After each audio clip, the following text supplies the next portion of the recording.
Olá, saudações, salute a tutti. Sou Leonardo Magalhães, você está no canal que fala de dicas de leitura sobre literatura e religião, religiosidade, espiritualidade, história das religiões e sociologia das religiões. E hoje vamos falar então uma dica de leitura, que é um livro assim mais, podemos dizer, místico, né? Que é O Profeta, que é o autor, é um libanês. Então imagina, o cara no Líbano, né? Ali no Oriente Médio, ele está cercado de várias culturas religiosas, desde os zoroastros, os drusos, os islâmicos, os cristãos, os judeus, né? Então esse livro assim é até difícil de classificar. Isso aqui é uma literatura cristã, isso aqui é uma literatura islâmica, né? Então o Gibran Khalil Gibran, né? Gibran Khalil Gibran ou Khalil Gibran, ele é esse autor que escreveu um livro lá na época também do Hermann Hesse. Hermann Hesse é famoso lá pelo Lobo da Steppe e do Siddhartha.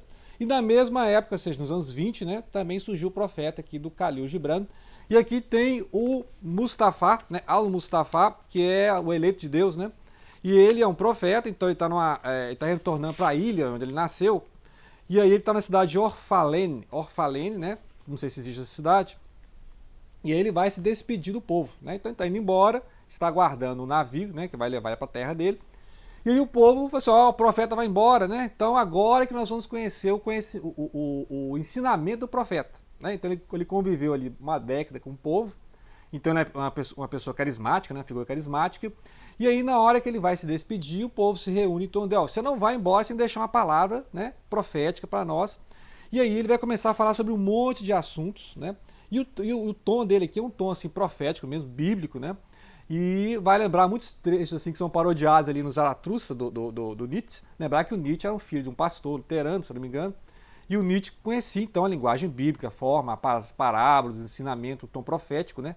Que é você falar de uma forma. Lembrar que a diferença, a gente já falou em outros vídeos aí, nem lembro qual vídeo que foi, a diferença do profeta para o sacerdote, né? O sacerdote traz uma ordem, traz um ensino já que é passado ali no sacerdócio, e o profeta muitas vezes até contra o sacerdote, porque o profeta recebe a iluminação divina, recebe a palavra divina, o profeta é aquele que traz a palavra divina, né? Então ele vai ensinar com autoridade, igual a Bíblia fala, né, que Cristo ensinava com autoridade, não igual os escribas e os fariseus, né? Então essa é a ideia do profeta. E os vários temas aqui então são na religião, e outra coisa mais importante aqui, ele fala que a religião não pode ser ensinada, né? A religião é experimentada, ou seja, o encontro com Deus, ele não é ensinado pelos padres, pelos pastores, pelos sacerdotes, né? Você tem que ter um encontro com Deus, então essa é a principal mensagem, é só que aqui ele não vai doutrinar ninguém, né? O objetivo do livro não é fazer uma doutrinação, porque, igual eu falei, alguns trechos vão lembrar a Bíblia, os Salmos, os Provérbios de Salomão, né? O Eclesiastes. Alguns trechos vão lembrar o Corão, vão lembrar os ensinos do Sufi, né? Que é uma tradição mais esotérica, mística do Islã, né? Então, assim, fica até difícil de classificar. Alguns tons vão lembrar o Sermão da Montanha, né? Então, assim, é um livro assim que eu não saberia dizer qual tradição religiosa. Então, é uma interreligioso, né? Um extra-religioso, porque ele consegue concentrar na fala do profeta várias tradições religiosas, igual eu falei, desde algumas coisas hindus, zoroastro, islã, cristianismo, judaísmo, algumas coisas de budismo, mas o budismo aqui seria mais diluído, até porque o budismo não tem essa ideia profética. Lembrar que, aí vamos lá, outros vídeos que eu falei, as diferenças entre as religiões proféticas, né, as abraâmicas, e as religiões do karma, né, ou do dharma, depende ou védica, né, tem essas, que é aquela a tradição profética, aquela que existe um Deus que transmite uma revelação através do profeta, certo? Então, vem tudo de cima para baixo, enquanto que as tradições mais védicas, dármicas ou kármicas é um ser que se iluminou.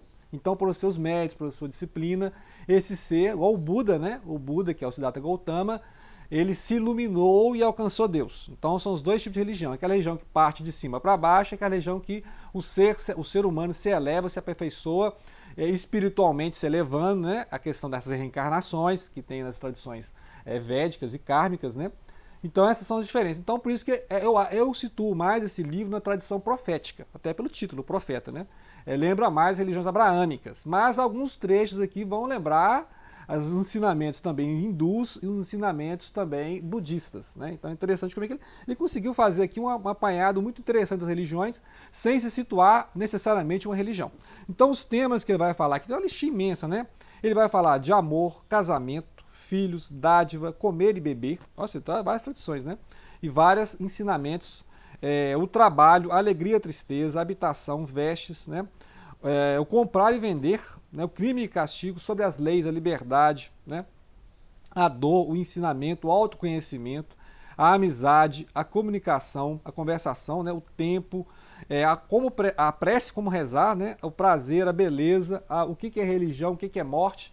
Então são todos esses temas que são universais para todas as religiões, todas as tradições religiosas têm acesso a esses temas, né? Então toda religião tem isso, né? Normatizar esses temas. Como é que a gente nasce, como é que morre, né? Como é que é o matrimônio, como é que é o divórcio, como é que é o ensinamento dos filhos, como é que come e bebe, quais alimentos você pode comer e quais você não pode, né? Olha aí, por exemplo, a tradição judaica que tem os alimentos kasher, né? Ou seja, alimentos que você pode comer, outros que você não pode, né? Então toda religião tem essa normatização de alguma forma de o que você deve fazer e não fazer, como se vestir, como não se vestir, como comer e não comer, né? Então é interessante que e nisso ele consegue separar um eixo comum a todas essas tradições. É isso que ele faz, né? Ou seja, eu vou pegar alguns temas e ela é comum a todas as tradições e vou dar uma resposta que não seja necessariamente de alguma religião. É isso que ele faz. Então eu vou ler alguns trechos aqui, que é interessantíssimo como ele faz isso, né?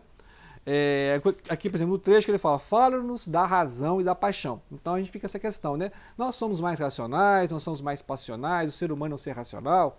É isso que nos faz diferente dos animais, né? Desde lá o Agostinho, o Aquino, né? São Tomás de Aquino, São Agostinho, essa questão do ser humano ser mais fé ou ser mais racional, né? Qual a origem das nossas crenças, né? Então essa questão. E aí ele vai falar, olha, e já que sois um sopro na esfera de Deus e uma folha na floresta de Deus, vós também devereis descansar na razão e agir na paixão. E aí ele vai falar assim, ó, fala-nos da dor. E aí vai entrar toda uma questão falando da dor. Fale-nos do autoconhecimento, né? Aí vamos achar uns trechos aqui, ó. Porque o eu é um mar sem limites e sem medidas. Não digais, encontrei a verdade. Dizei de preferência, encontrei uma verdade. Não digais, encontrei o caminho da alma. Dizei de preferência, encontrei a alma andando em seu caminho. Porque a alma anda por todos os caminhos. A alma não marcha numa linha reta, nem cresce como um caniço, né? Caniço é aquele maço de cana, né? A alma desabrocha qual um lótus de inúmeras pétalas. Ora, aqui, olha o budismo aqui, né? Essa ideia do lótus, né? Então, achei isso. A alma desabrocha qual um lótus de inúmeras pétalas. Fale-nos do ensino, né? Então, aí Becker fala assim, olha, como é que a gente aprende sobre a fé, sobre a religião, sobre o misticismo, ou seja, pode o profeta transmitir a fé do profeta, né? Então, aqui ele fala assim, ó, o astrônomo poderá falar-vos da sua compreensão do espaço, mas não vos poderá dar a sua compreensão. O músico poderá cantar para vós o ritmo que existe em todo o universo, mas não vos poderá dar o ouvido que capta a melodia, nem a voz que a repete. O versado na ciência dos números poderá falar-vos do mundo dos pesos e das medidas, mas não vos poderá levar até lá, porque a visão de um homem não empresta suas asas a outro homem. Olha que interessante isso aqui, né?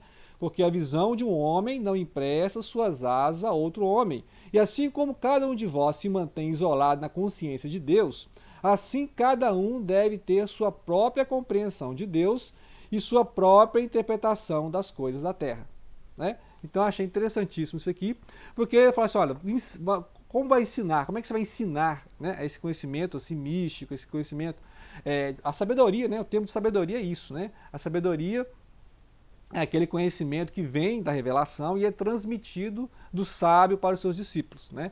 Por isso que, por exemplo, o Sufi, né, que é uma tradição, como eu falei, esotérica lá do Islã, ele é transmitido de um mestre para um discípulo, né? E aí vai seguir tem várias escolas Sufi, né? Então é interessante como é que ele mostra isso, não tem como, né? Na verdade, eu posso tentar ensinar esse conhecimento, mas se você não tiver esse encontro pessoal, né, então o cara pode pegar o músico, o maestro pode pegar uma sinfonia, explicar as notas e tal, mas você tem que ter um ouvido para entender as notas, a melodia, o compasso, né? Então, aí é a questão do talento também, né? Então nem todo mundo pode ser músico, né? Eu sei de várias pessoas, inclusive eu, né, que já tentei ser músico, mas percebi que eu não tenho ouvido para música, ou seja, eu ouço a música, mas Já tentei tocar instrumento, mas vi que não tem talento, né? Então, agora tem pessoa que pega um violão ali, já tá, né? Pega um teclado, então, entendeu? Então a questão de, por mais que você tenha realmente, né, uma dedicação, mas se você não tem um talento de ouvir, de perceber, né? E aí tem aqueles músicos precoces, né? Os Mozart da vida aí que o cara tá lá, na adolescência fazendo sinfonias, né? Então, o astrônomo, né? Então o astrônomo vai falar lá, o anos-luz de distância, as galáxias, nebulosas e tal, mas você tem que ter todo um estudo para entender o que é isso, né? O que é paralaxe? Me explica a paralaxe aí, né? Então, me explica então a formação das galáxias. Então, assim, são assuntos que são até difíceis de comunicar. A física quântica, difícil de comunicar. Então, a questão do ensino é muito complicada, né? Vários professores falam disso, né? Que eles ficam ali dando aula, horas, para 20 pessoas, mas só 2 ou 3 não conseguem entender o que está falando. Entendeu? Então, no final das contas, eu acho que o livro quer dizer o seguinte, olha, que você tem que experimentar a fé, você tem que experimentar a religião, você tem que experimentar o misticismo, e nada e ninguém vai te ensinar, né? Então, por mais que você fique 20 anos no catecismo, você fica ali 20 anos na sinagoga, né? Fica fazendo todos os cultos, todas as devoções, mas se você não tiver uma experiência com o divino, né, vai ser inútil, né? Vai ser inútil e por mais que você tenha os melhores padres, os melhores sacerdotes, os melhores rabinos, se você não tiver uma experiência própria com o divino, não adianta nada. Né? Então não é a fé não é algo que pode ser ensinado. Você pode ensinar doutrinas, conteúdos de fé. Você pode explicar a Bíblia, você pode explicar o Alcorão, né? Então você pode explicar os livros sagrados. Mas conheço pessoas também que são formadas em teologia e não têm fé. E pessoas que não são formadas em teologia e têm fé. Entendeu? Então interessante isso aí. Pessoas que leem a Bíblia e têm fé, pessoas que leem a Bíblia e deixam de ter fé, e pessoas que nunca leram a Bíblia e têm fé. Entendeu? Então é interessante, acho que, né, o que eu mais entendi do livro foi isso. É claro que tem outros temas, né? A gente pode fazer uma leitura temática, igual eu falei. Todo livro você pode fazer uma leitura temática. Posso pegar um desses temas aqui, ó, trabalho, o que ele fala? Amor, o que ele fala? Tempo, né? Mas eu gostei muito dessas partes que mais me tocaram, né? Aí é a minha opinião de leitor. As partes que mais me tocaram é isso, de questão de você tem que experimentar o místico, o esotérico, o divino, né? Não adianta você esperar algum intermediário ficar te explicando, né? Então você tem que correr atrás, tem que fazer as peregrinações, né? Então o pessoal que faz peregrinação vai lá para Santiago de Compostela, né? Então vai para Jerusalém, vai para Meca, né? Então é isso, a peregrinação, o caminhar, né? Então acho interessante isso aí. E é inspiração, inclusive, para o Paulo Coelho, que escreveu lá, né, o Alquimista, né? Então, Alquimista é o outro livro que eu vou falar aqui. Eu já falei no vídeo aí, en passant, né? Ou seja, por alto. Mas vou falar do Alquimista, que foi o único livro que eu li do Paulo Coelho, né? Não, eu li alguns trechos de Paulo Coelho, assim, não sou muito fã, mas reconheço que o Alquimista é um livro interessantíssimo, né? Para esse tema assim, de literatura e religião, né? Paulo Coelho é dessa área, mais esotérica e tal. Foi lá amigo, né, do Raul Seixas, Raulzito, né? Mas farei a comparação do Alquimista com o Profeta. Tá? Em futuro vídeo aí, vou reler o Alquimista, que é um livro interessante do Paulo Coelho. Tá? Então é um livro assim, que eu já li do Paulo Coelho, é que eu indico. Né? Já me falar de outros livros do Paulo Coelho, mas, como eu falei, não, né? Não sou especialista, o que eu li, achei legal, mas não me empolgou, igual o Profeta, igual lá o Hermann Hesse, né? Todos os livros do Hermann Hesse eu gostei. Então eu acho interessante esses livros que tem essa temática mais literatura e religião. Já dei outras dicas aqui, olhem aí no canal, tem várias dicas de literatura e religião, livros que abordam temas religiosos e não necessariamente apologéticos, né? Igual eu falei, não é necessariamente defendendo uma religião, uma crença, uma denominação em relação a outra, né? Eu vejo muito canal aí que tem a preocupação de apologética, minha religião é melhor, a sua não vale nada, você é um herege, né?